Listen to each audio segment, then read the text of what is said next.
Het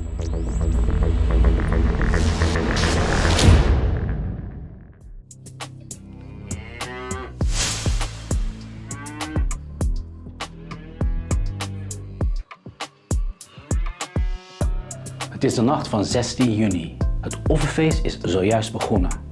Maar in plaats van aan een tafel vol eten, zit de 32-jarige moslima Gulshan met haar 2 dochters op het puin dat ooit hun huis was. De bulldozers zijn net verdwenen, evenals alle herinneringen. Haar kinderen huilen, ze hebben dorst, maar niemand in het dorp wil hen water geven.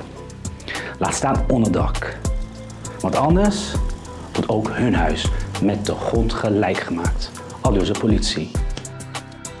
In de ruïne staat nog een koelkast overeind, een lege. Gulshans koelkast is namelijk het plaatsdelict. Koeienvlees zou ze erin bewaren. Het bleek loos alarm, maar deze storm in een glas water kostte Gulshan wel een immens offer.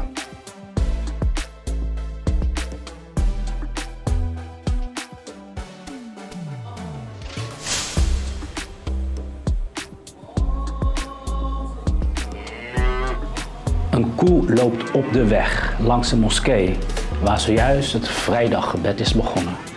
Maar de harmonie wordt verstoord. Niet door het getoeter van auto's, maar door luid geschreeuw en gehuil. De 32-jarige moslim Firoz was een echte familieman. Want zijn familie blokkeert nu de weg die naar het politiebureau leidt met het levenloze lichaam van Firoz. Gelyncht door hindoe-nationalisten, schreeuwt zijn familie. De journalist Wassim vermeldt het incident op X. Een paar dagen later staat de politie voor zijn deur. Hij wordt aangeklaagd vanwege het verstoren van de harmonie tussen moslims en hindoes.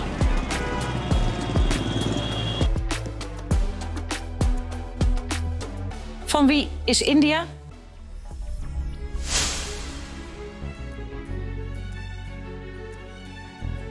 Op 4 juni werd de uitslag bekendgemaakt van 's werelds grootste verkiezing. Na 2 maanden stemmen koos India opnieuw Narendra Modi als premier, voor de 3e keer. De regen die toen met bakken uit de lucht kwam in het snikhete New Delhi, zagen zijn aanhangers als een teken van de goden. Maar toch was het een bitterzoete overwinning. Terwijl Modi hoopte op een absolute meerderheid, bleek de uitslag een nek-aan-nek race met de oppositie, die de uitslag dus als een overwinning vierde. Dolgelukkig zongen ze: India wijst Modi's politiek van haat en polarisatie af. Wil jij meer weten over de uitslag van de Indiase verkiezingen van afgelopen 4 juni? Kijk dan deze video. Nu, 1,5 maand na de verkiezingsuitslag, slaan mensenrechtenorganisaties alarm.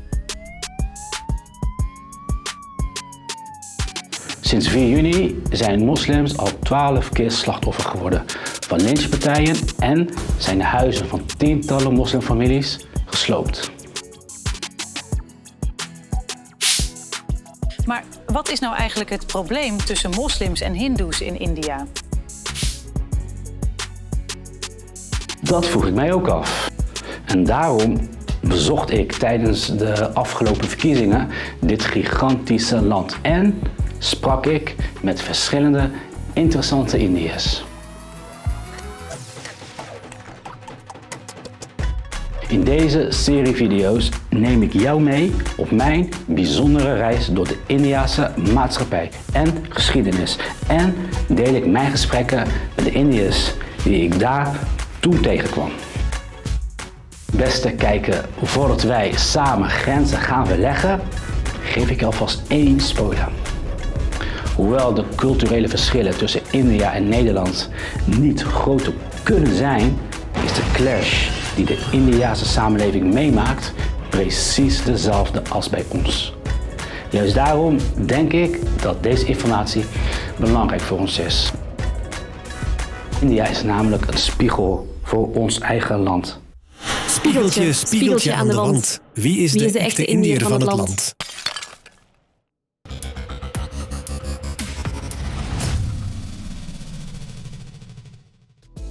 De geschiedenis van India is een boeiend verhaal van verschillende godsdiensten en constante veranderingen. We begrijpen het moderne India alleen als we deze geschiedenis begrijpen. Daarnaast laat het ons anders kijken naar onze eigen westerse manier van leven en geloven. Ga jij met mij mee op reis naar het fascinerende verhaal van India? Ja, dat wil ik wel. We starten onze reis 5000 jaar geleden in de Indusvallei. De Indusbeschaving was een van de eerste beschavingen en de grootste van die tijd. Toen kwamen de Indo-Aryërs op het toneel. Ze vestigden zich in Noord-India en schreven de Veda's, de heilige teksten die de basis vormden voor het Hindoeïsme. Your ideology is not the essence of this country. People here have been living peacefully with all. India is famous for its secularism. India is famous for its diversity. We have people from all cultures. Het Hindoeïsme is namelijk een bonte verzameling van goden en heilige teksten en erkent dat er meerdere wegen naar de waarheid zijn. Doordat er geen centraal gezag is, stonden Hindoes door de geschiedenis heen erg open voor andere religies en filosofieën. En ze integreerden die dan ook vaak in hun eigen godsdienst. Wil jij meer weten over het Hindoeïsme, waarom de Indiase beschaving zo anders is dan de westerse en waarom sommigen hun spiritualiteit beter dan de onze noemen? Klik dan op de link in de beschrijving onder deze video.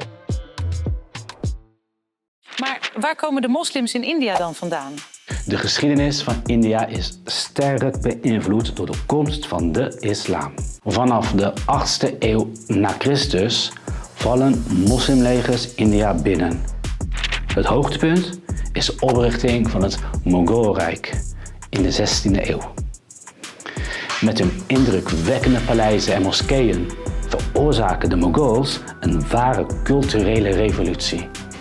Denk bijvoorbeeld aan de prachtige Taj Mahal en de rode forten.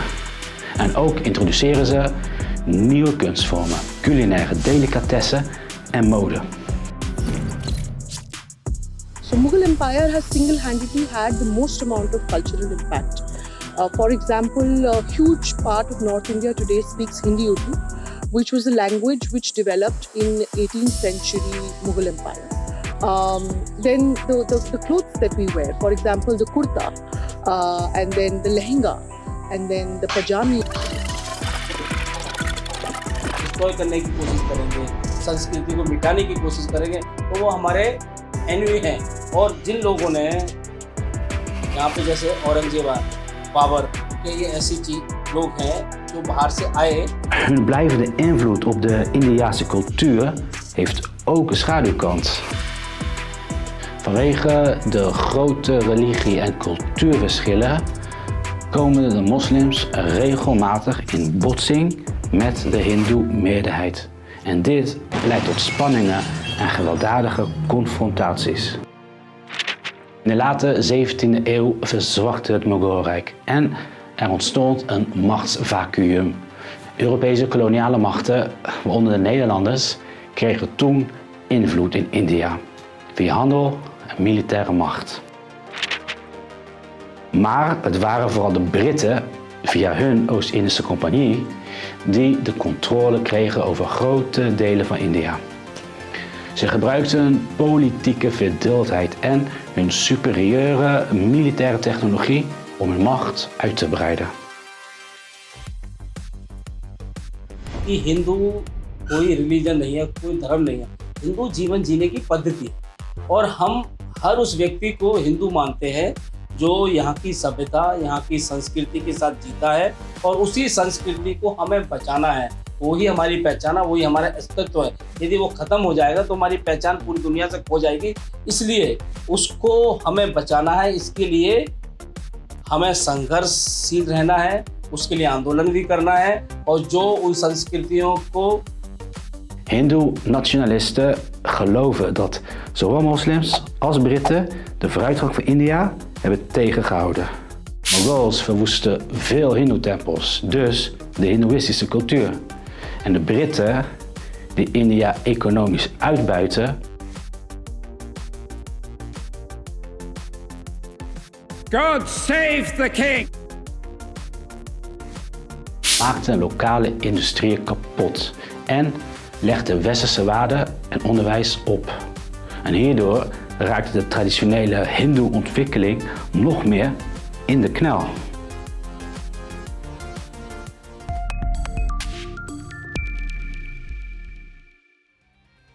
Right. So partition was actually, probably the logical culmination of all the tensions that have been going for 200 years of British Raj. In 1947 was de Britse bezetting voorbij, maar de vreugde werd overschaduwd door de deling van Brits-Indië, wat leidde tot de oprichting van 2 nieuwe landen. India voor de Hindoes en de Sikhs en Pakistan voor de moslims. Pakistan bestond uit 2 ver van elkaar gelegen gebieden. West-Pakistan, nu Pakistan, en Oost-Pakistan, nu Bangladesh. En deze deling veroorzaakte massale migraties. Het was een tijd van enorme chaos, met miljoenen mensen die hun huizen moesten verlaten en gruwelijke rellen en moordpartijen tussen hindoes en moslims. De splitsing van Brits-India in 1947 was de grootste migratie ooit. Maar liefst 15 miljoen mensen moesten gedwongen verhuizen. Wat betekende dat velen plotseling hun bezittingen verloren en voorgoed gescheiden werden van hun familie en vrienden. Tijdens deze massale verhuizing stierven ongeveer 2 miljoen mensen. Naast de blijvende wraakgevoelens heeft deze splitsing ook geleid tot aanhoudende grensconflicten, zoals in Kashmir. Moslims die ervoor kozen om in India te blijven en hindoes in Pakistan werden vaak met argwaan bekeken en gediscrimineerd. Het trauma van de deling leeft voort en is het brandhout voor opleidende spanningen tussen deze groepen. Pakistan मुसलमानों को मिल गया और हिंदुस्तान जो बसता है वो हिंदुओं के खाते में आना था, जैसे कि पाकिस्तान आज पूर्णतः इस्लामिक कंट्री है। बट हिंदू इस्लामिक कंट्री तो छोड़ो, हिंदू कंट्री छोड़ो, यानी हिंदू कंट्री नहीं बन पाया ना। जिस प्रकार हिंदू नेशन की बात आज कर रहे हैं, हिंदू राष्ट्र की बात कर रहे हैं, वो नहीं बन पाया। 1954 में नेहरू ने इसमें सेकुलरिज्म शब्द जोड़ा और समानता की बात कही कि भाई यहाँ मुसलमान भी रह सकते हैं। Gandhi's biggest achievement in Indian history and in history in general has been, to bring a nation so diverse together. If we want to really learn, lessons. Mahatma Gandhi was de grote leider van India's onafhankelijkheidsstrijd. Hij is beroemd om zijn niet gewelddadige verzet tegen de Britten en zijn oproep tot harmonie tussen de religies. Op 30 januari 1948 werd Gandhi vermoord door een hindoe-nationalist. Gandhi wordt hevig bekritiseerd door hindoe-nationalisten. De meest extreme nationalisten vieren zelfs de verjaardag van Gandhi's moordenaar. Ze vinden dat hij niet genoeg deed om historische onrechtvaardigheden tegen hindoes recht te zetten en hun identiteit te herstellen. Ben jij benieuwd naar het uitgebreidere verhaal van India? Klik dan op de link in de beschrijving onder deze video.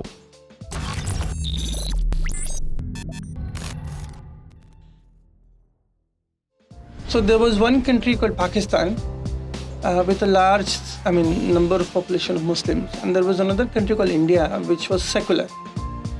The irony is, most of the people in India, most of the Muslims in India, they fought the battle of the War of Independence, right?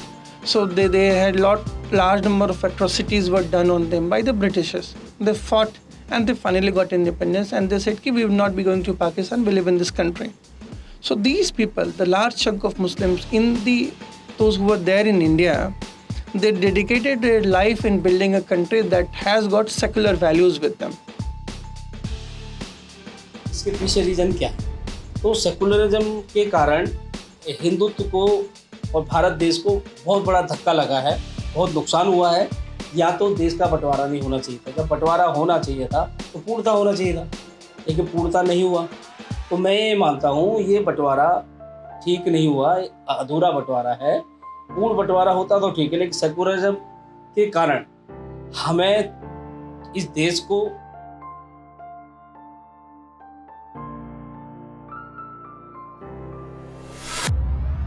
Oké, ik snap nu hoe de geschiedenis de spanningen tussen moslims en hindoes in India heeft veroorzaakt. Maar ik hoor 2 totaal verschillende verhalen hierover. Hoe zit dat? Wie heeft er gelijk? Dat zie je goed. Dit is de kern van het probleem.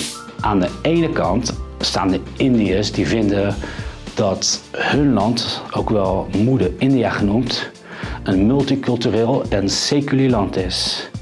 Voor zowel hindoes als moslims. Het gedachtegoed van Gandhi dus. Deze Indiërs stemmen op de Congress Party, nu in de oppositie. I am a representative of the Congress Party, which used to be in power for the longest time. But unfortunately, since the past 10 years, we've been out of power. And see, the Congress Party has always believed in the democratic values of the country. And it has always, established its belief in the Constitution.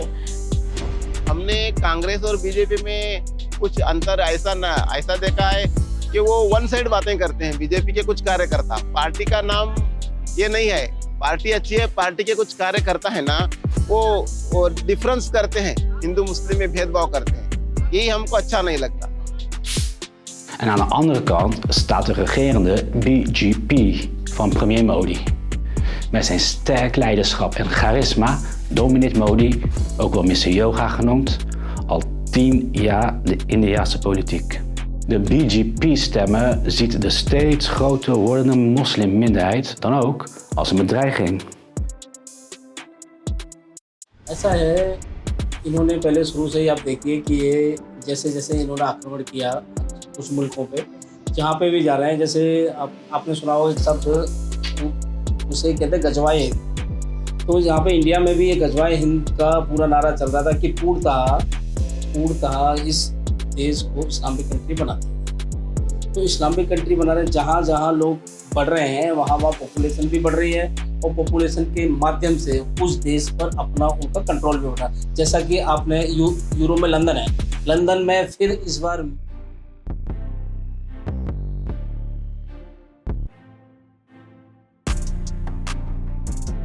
Deze clash komt mij bekend voor. In Nederland en Vlaanderen hoor ik deze geluiden ook. Nederland is van de Nederlanders.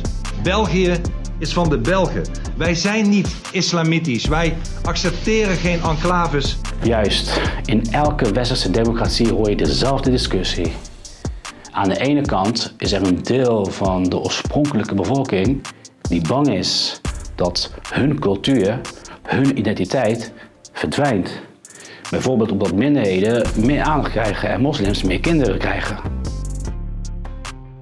Donald Trump को सपोर्ट करने के पीछे सिर्फ एक रीज़न था। जब Donald Trump अन्य स्टेट में से जीत रहे थे, उसके बाद ही उन्होंने उस दौरान जब वो नॉमिनी बन गए इलेक्शन लड़ने के प्रेसिडेंट के रिपब्लिक पार्टी की ओर से, तो उन्होंने एक बयान आया उनका जो पूरी दुनिया में बहुत पॉपुलर हुआ।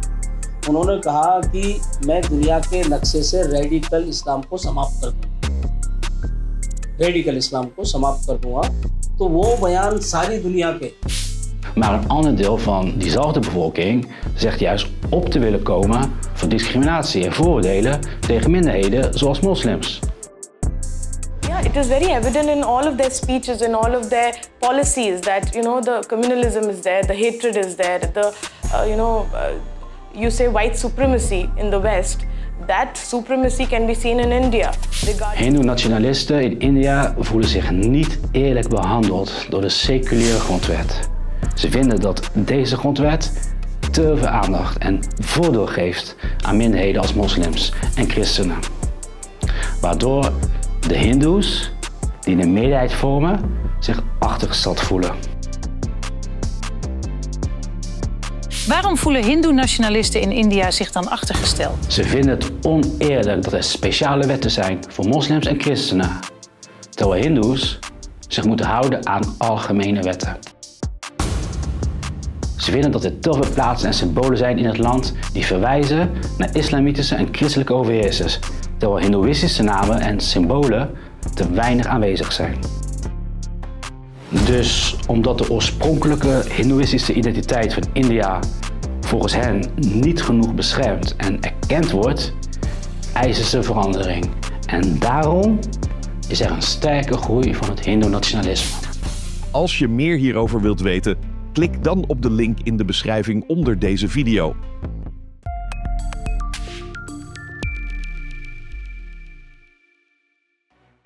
Maar hoe denkt premier Modi de hindoe-identiteit te kunnen beschermen?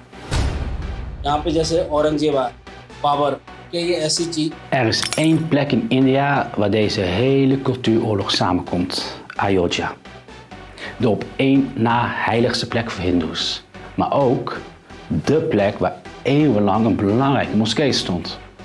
En uitgerekend in dit epicentrum van de clash tussen hindoes en moslims startte Modi de verkiezingscampagne. En daar wijde hij als een soort hindoe-paus de pas gebouwde Ram Mandir-tempel in. Maar hiervoor moest wel de moskee wijken. So from 1550 or 1556 till 1847, till the day of revolt, till 1947, 100 years later, the place stood at Babri Masjid. Till the next year, there was a large scale riot happening in the country. 10,000 of the people, mostly Muslim, they lost their lives in the violence that occurred. And then it went into a legal suit. A decade and a half later, the Uttar Pradesh High Court gave a judgment. And they divided the entire space into 3 parts. So there are hundreds of temples who would claim that Ram was born here. This is the place where the Lord Ram was born. But just to make a situation communal, they chose a place where a mosque was there. So again, it is very evident that you wanted to polarize the votes. You wanted to polarize the elections on the issue of Ram Mandir. But fortunately for us and unfortunately for them, it did not really, Maar let op, Modi's symbolische campagnestad had niet het gewenste effect. In het BJP-bolwerk Ayodhya kreeg Modi's partij zelfs een historisch laag aantal stemmen. Een vernedering dus voor Modi. Maar leg eens uit, waarom had Modi's controversiële zet, dus het openen van de controversiële Ram Mandir-tempel, niet het gewenste effect voor zijn campagne? Volgens de oppositie legde Modi de focus op de cultuuroorlog tussen hindoes en moslims om het niet te hoeven hebben over de grote armoede die veel Indiërs nog steeds ervaren. Earlier, the elections used to happen on issues like, development and roads and electricity. But now the main election, the manifestos are saying that, we'll remove Muslims. Oh, dus als ik het goed begrijp, deed Modi dus nog meer controversiële dingen om de hindoe-identiteit te beschermen. Zoals wat eigenlijk? Is election में जैसा कि हम देख रहे हैं कि Een ander sprekend voorbeeld is de naam van India zelf. Hindoe-nationalisten en ook premier Modi willen de naam van het land veranderen in Bharat. Door de naam te veranderen naar Bharat willen hindoe-nationalisten teruggaan naar een naam die diep geworteld is in de hindoeïstische cultuur en geschiedenis van het land, lang voordat moslims en christenen hun land veroverden. Bharat is een oude naam die al duizenden jaren in India wordt gebruikt en verwijst naar een legendarische koning genaamd Bharat uit de oude hindoeïstische geschriften. So the city they built, they want to have a secular name. But city that Muslim built and Muslim name, they want to change the name to some Hindu champion or something. This is very interesting with them. Right? So the intentions are not good. सबको समानता का अधिकार दिया, हिंदू मुस्लिम सिख ईसाई सबको बराबर रखो. अब सबको बराबर रखने की बात. So I would say the past 10 years have been full of crisis, existential crisis for Muslims. They had been full of challenges. We have seen major episodes. For example, in 2019, the government of India under Modi brought a very contentious, very communal, I would say, act. It was called Citizenship Amendment Act. It was the first time in India that despite a secular country in the constitutional framework. See, they've implemented CA right now. And if they come to power, they want to implement NRC as well. And that would mean the Muslims who have some sort of issues with their documents, but they've been living forever in India, they've been born in India, they've been brought up in India. But if somebody has a spelling mistake in their Aadhaar card or some official document, they'll be thrown out of the country.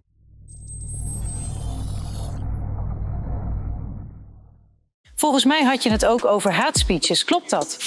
Hi, my name is Fatima Khan. I am a journalist. I'm the principal correspondent at The Quint.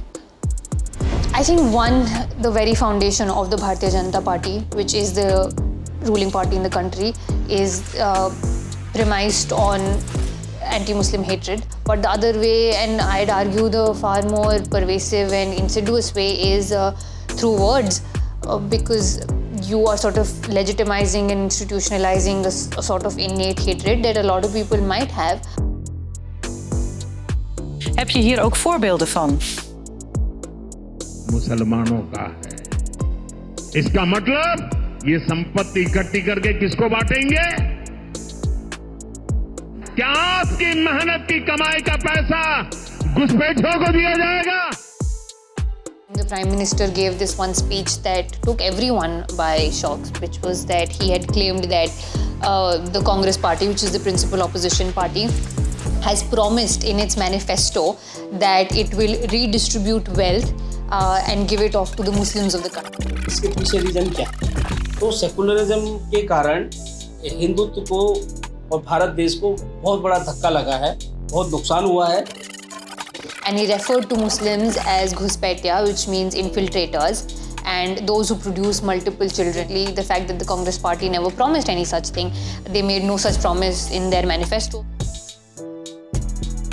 Sinds Modi's BJP regeert is er inderdaad een flinke toename van haatspeeches en nepnieuws, vooral tegen de moslimgemeenschap. Maar niet alleen moslims zijn het slachtoffer.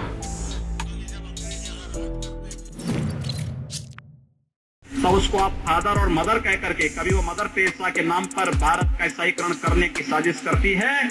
I mean, well, just right now, today, in fact, the Prime Minister has made a speech that is yet again going viral, where in this particular speech he has claimed that the reason why Sundays are off in India is because of the legacy of the British, who were catering to the Christians. And I mean, the effects of this are seen on the ground in terms of the increased, heightened hate crimes against Christians. We've produced multiple documentaries about that, in fact. जैसे किसी अपराधी अगर अल्पसंख्यक होता है तो उसके घर पर बुलडोजर चल जाता है, अगर वो अल्पसंख्यक नहीं होता उसे बुलडोजर नहीं चलता. अभी एक लिस्ट जारी उत्तर प्रदेश की हुई थी, उसमें जो एक अल्पसंख्यक समुदाय के लोग थे उनके खिलाफ बाकायदा कार्रवाई, जो एक जाति विशेष के लोग थे उनके खिलाफ कोई कार्रवाई नहीं हुई. Media en sociale platforms spelen hierin een grote rol. We have an entire fake news fact-checking team. I think the fact that such a team exists in itself tells you where we are sort of in the current discourse in Indian politics. This team is comprised of 5 to 7 people, and on an average every day they churn out multiple fact checks. Dead buffalo is being shared on social media platforms with the caption, "The chopped head of a cow was thrown by 2 Muslim guys in a temple. Pujari ji had to do this to maintain the sanctity of the..." Waarom is het eten van koeien zo'n big issue in veel van deze voorbeelden? En koeienvlees is een belangrijk thema in de haatspeeches. Volgens het Hindoeïsme zijn koeien heilig. En daarom heeft India strenge wetten rondom het slachten van koeien. Moslims willen gewoon rundvlees eten. Maar voor een radicale hindoe is het slachten van een koe even provocerend als voor een moslim een varkenskop in de moskee. Modi benadrukte tijdens zijn campagne voor het premierschap in 2014 hoe belangrijk het is om Indiase koeien te beschermen. Het aantal koeienasiels groeide vanaf toen gigantisch. Net als het aantal politieinvallen en het slopen van huizen van moslims. Maar er gebeurde ook iets onverwachts. Mensen namen het heft in eigen handen. Ze gingen patrouilleren in wijken en mishandelden of lynchten degene die koeien aten of vervoerden. En vooral moslims werden slachtoffers van deze koeienbrigades. The very requirement, the prerequisite sort of is to otherize the minority, and in this case the Muslim minority. And you otherize them through multiple ways. Of course, one is violence, riots, killings, lynchings, which have become all too common in the country. Sinds 2014 is dus ook dit type geweld sterk toegenomen.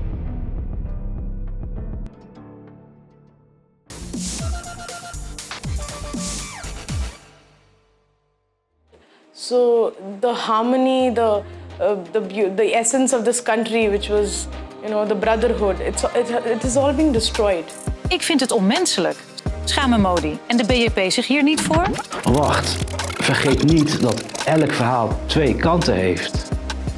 De BJP en Modi ontkennen elke slechte behandeling van minderheden. Ze zeggen dat buitenlandse media sensatie zoeken en dat oppositiepartijen angst aanwakkeren. Volgens hen is hun politiek goed voor alle Indiërs, welk geloof ze ook hebben. Modi से तो कोई नहीं है, ये तो भैया हिंदू है। भगवान से किसने कहा है कि जिसको धर्म की हानि होती है, राष्ट्र की हानि होती है? मैं आपका ऐसा कुछ नहीं है, बिल्कुल किया जाता है। मोदी सबका ख्याल रखते हैं, मोदी सबको साथ लेके चलते हैं। सबका साथ, सबका विकास, सबका विश्वास, ये मोदी जी का नारा है और बिल्कुल वो करते हैं। जो वो कहते हैं वो करते हैं। अभी भी उन्होंने जो कहा था, राम मंदिर का इतना बड़ा मुद्दा था। Whatever the decision making is there, it is pro India. They instill a sense of pride in Indians instead of copying everything from the West. When I was a kid, no electricity for 2 hours every day was a very common thing. But now we don't see electricity going, especially where I stay. So I have personally witnessed the development. En vergeet ook niet dat de relaties tussen Hindoes en moslims door de Mogul-overheersing en het Britse verdeel- en heersbeleid altijd al gespannen waren. This is a false agenda spread by other parties because they don't find anything concrete enough, otherwise to, put BJP down. BJP supports every religion. BJP supports every minority. In BJP party itself, you'll see many minority leaders. Journalist en activist Asif benadrukt dat moslims het ook erg slecht hadden toen de Congress Party aan de macht was. But from 1947 till today, the government of India, who had been at power, maybe most of the years it was Congress. For the past 10 years and 6-7 years earlier, it was the BJP. So in all the years, government of India did something towards the marginalization of Muslims.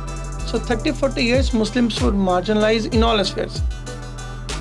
At the time of independence, there were hundreds of Muslim institutions.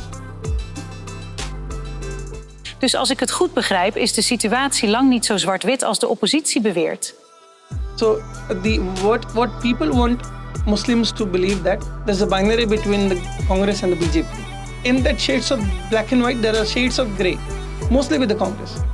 So in the regime of Congress, we have seen large-scale riots happening because they voted for Congress. The irony is, the same Congress, when they came to power, they gave a general amnesty to all the accused. So we have seen episodes, hundreds of episodes of large-scale riots in the country where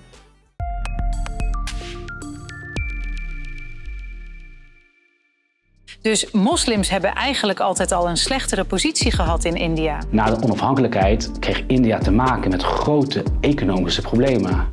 En zoals dan altijd gebeurt, kregen moslims als die andere minderheid toen minder goede banen en slecht onderwijs, waardoor ze economisch achterop raakten. Daarnaast De Indiase samenleving is van zichzelf altijd al discriminerend geweest. Denk aan het kastensysteem. Wil jij meer weten over het kastenstelsel, de grootschalige rellen tussen moslims en hindoes en wat premier Modi's bedenkelijke rol hierin was? Klik dan op de link in de beschrijving onder deze video. In 2006 toonde het Satya-rapport duidelijk de economisch zwakke positie van moslims aan. In steden leidde dit steeds meer tot ghettovorming, waarbij moslims geconcentreerd zijn in bepaalde wijken. Deze wijken hebben meestal slechtere scholen, minder goede gezondheidszorg en minder banen. En hierdoor zitten veel moslims vast in een vicieuze cirkel van armoede en uitsluiting. Maar waarom kiezen Indiase moslims ervoor om in ghetto's te wonen? Door de toenemende haat krijgen moslimjongeren bijvoorbeeld van hun klasgenoten te horen dat ze Pakistaanse terroristen zijn. Veel moslims passen daarom hun dagelijks leven aan om conflicten te vermijden. Bijvoorbeeld door thuisonderwijs of door zich terug te trekken in ghetto's om zo weinig mogelijk contact te hebben met hindoes. The only fact is that they're scared for their lives. And of course, these things are not happening on a daily basis, but there have been increased incidents of, lynching. In India today, Muslims are ghettoized. This was not the case at all, in the previous times. Like my own grandmother, my maternal grandmother comes from Pakistan. After the partition, she migrated over here. And in her same locality, she had a best friend who was a Muslim, living over there. Her name was Noor. Right? So this is something unthinkable of in India today because the Muslims are so ghettoized. So out of the fear of their security, out of the fear of their life, Muslims tend to live in ghettos. So even if you are at a very big, like some professor or a doctor or you had some elite position, you will feel unsafe somewhere else. So the kind of safety that Muslims get, they get only in their ghettos. Oh, dus een moslimghetto is niet alleen maar een armoedige ellende. So they feel safer in these areas. That is the reason that they're preferring to stay. People who have resources and who can live in better areas, they're still preferring to stay in.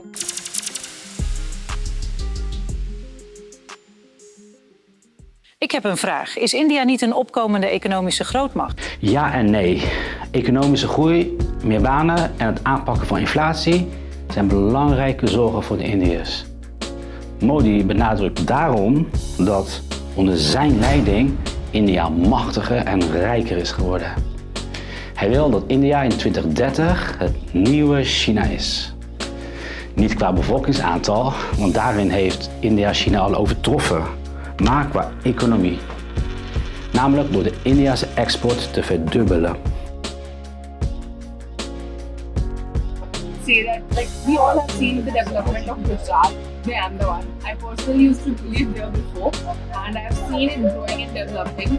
And now Ahmedabad is no less than a metro city. Like there's the metros and gift cities. Time of 2014, we are on the position of 11th economy.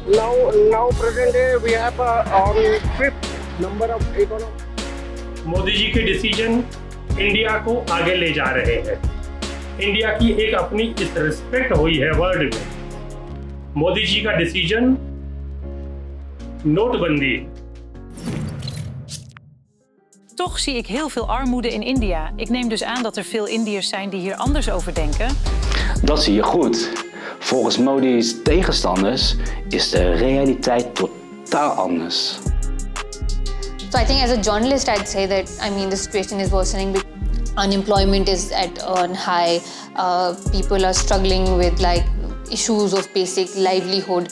But when you go to the ground, people aren't talking about those things. Those things aren't even entering the realm of conversation because no matter what the conversation is, it immediately gets traced back to, the Muslims are taking away. That I think isn't specific to India. It's something we see across nations where the majority is told that, you are in danger. Maar niet alle moslims zijn het eens met de kritiek. Moslims hebben bijvoorbeeld wel degelijk invloed gehad in de Indiase politiek. Ik was tijdens de verkiezingsuitslag in het BJP-hoofdkwartier en... Oh, zie ik daar een moslim juichen? Klopt, dat wilde ik net zeggen. Er was zelfs een groepje moslims aan het juichen. जब 2014 के बाद हमारे भारत के प्रधानमंत्री नरेंद्र मोदी जी आते हैं तो गरीबों को शौचालय, लाइट, बिजली, हाईवे, बहुत अच्छा डेवलपमेंट हमारे भारत के प्रधानमंत्री ने किया है। लेकिन 2014 से पहले मुस्लिम को डरा जाता था कि जागरूकता में नरेंद्र मोदी जी ने दिए। कांग्रेस ने 70 साल से हमें कलम से दूर रखा है, मुस्लिम पढ़ लिख के शिक्षित ना हो जाए। शिक्षित होने के बाद Maar helaas, journaliste Fatima drukt deze Indian Dream direct de kop in. Interestingly and notably, these were Muslim populated constituencies with a high population of Muslims, and that is where a lot of these the incidents of violence took place, where voters on record, and there are videos, because they won't imagine that, right? Like, these are citizens of the country, they have a voter ID. On paper, everything is good, but is it? When the whole, some of them have faced severe injuries, they're having to return. Some of them are still going back and trying to cast their vote and are somehow being able to. But the fact that we exist in these times where this is sort of just normalized, and it's not in one constituency but in multiple constituencies. Dit vind ik nou zo jammer. Na elk glimpje hoop hoor ik wanhoop. Rushika, jij als historica, zie jij de toekomst van India dan wel hoopvol in? Kunnen we leren van de geschiedenis? So even if BJP does not come to power or comes to power with a small majority, the communalization sadly is going to stay, and we'll have to work extra hard to remove the communalization. And I think which is where history becomes very important, which is why I try and talk about it in my channel. Because so there is no idea that, there is a Hindu versus Muslim thing happening before the British. So I think it's very important that India tries to correct that, because that is going on a very dangerous path. We've already been on that path and we've had one partition. India does not want that again. So that's my big fear. Otherwise, I think India is doing great, given that we've just had only... Vishnu, ik neem aan dat jij als Hindoe-nationalist de toekomst dus wel positief ziet? इस इलेक्शन में जैसा कि हम देख रहे हैं कि फिर भाजपा की सरकार बन रही है, वो बनेगी। पहले जो काम हुआ NRC वो सब लागू हुआ। जो भारत के पड़ोसी मुल्क में जो हिंदू पर अत्याचार हो रहा था, तो हिंदुओं पर जुल्म हो रहा था, वो हिंदुओं को दोबारा नागरिकता मिल रही है। और ऐसे ही बहुत सारे कॉमन सिविल कोड बहुत बड़ा मुद्दा है इस देश में, वो भी लागू होगा। और जनसंख्या नियंत्रण कानून वो भी बनेगा। और साथ साथ हिंदू सेना मथुरा काशी का केस लड़ रही है, और हम सरकार से यही उम्मीद चाहेंगे कि इन सब केसों को फास्ट ट्रैक में डाला जाए जल्द से जल्द। En jij, Ariba, wat denk jij over India's toekomst, nu de BJP opnieuw gewonnen heeft? See, what I believe is initially it is Hindu versus Muslims. What they're doing is Hindu versus Muslims since past 10 years. But eventually it's going to be upper caste Hindus versus lower caste Hindus. When you have that ideology, it does not stop at some point. It keeps continuing. Fatima, ben jij dan wat positiever over India's toekomst? I mean, regardless, I'm saying even if, the opposition does relatively better this time, the point is that once a country, and historically we've seen that, right, once countries, they sort of regress to this level of hate and bigotry, it's nearly impossible for them to go back and retrace their steps, regardless of who comes to power or not, because the center has shifted.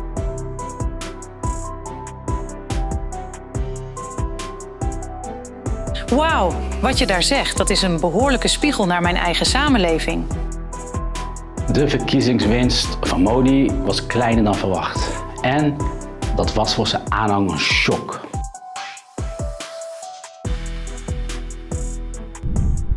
En hangt er een gevoel van urgentie in de lucht. Alsof het nu of nooit is.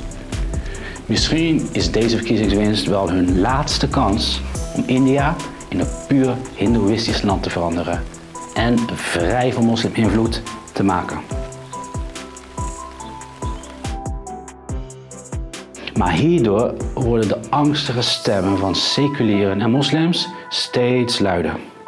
Ze vrezen voor hun plek in een land dat ze zich zo anders herinneren of dat ze net zo goed hun thuis noemen.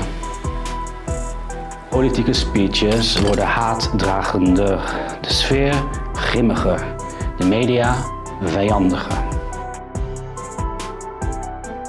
Moeder India kijkt verdrietig naar de spiegel waarin een moslim en een hindoe staan te kijken. Ze had zo gehoopt op een land waar iedereen in vrede kon samenleven.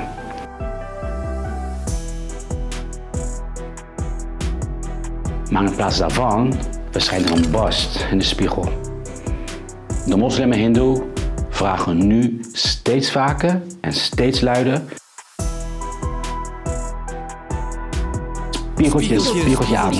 Wie is de echte Indiër van het land? Terwijl de barst in de spiegel steeds groter wordt, wordt het antwoord elke dag moeilijker te vinden.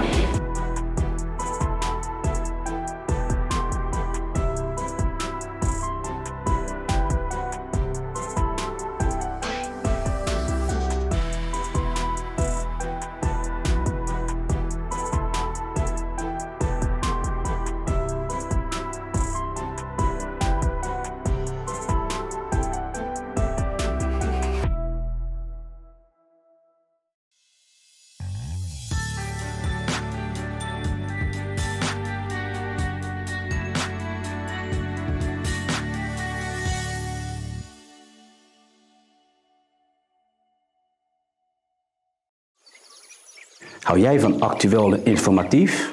Kom, wees proactief. Klik nu op abonneer. Dan informeer ik jou keer op keer meer.